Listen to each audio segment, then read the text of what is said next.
Meanwhile, the Deputy Chief Minister had assured that the state government will take up with the centre for immediate sanctioning of over rupees 100 crore for the reconstruction and widening of 20 kilometre of road from Nongpoh up to Umden and for the construction of a 39 kilometres of road from Umden up to Lom Nongrim.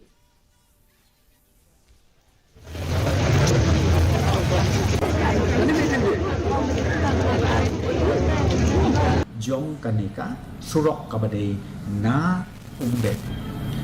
hadu na Nongpoh hadu ha Umden kabapoi 40 kilometer na lor ka Umden ya chakma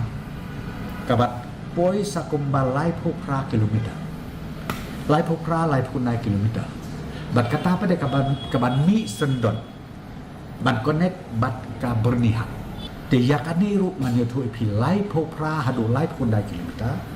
ngila de pedrung yakaniru hapo ka PMJ SY3 bat yakan DPR kadela de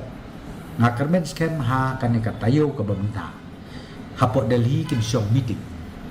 ha kaban finalize yaka DPR patwu panai ka sanction. Opposition Congress MLA from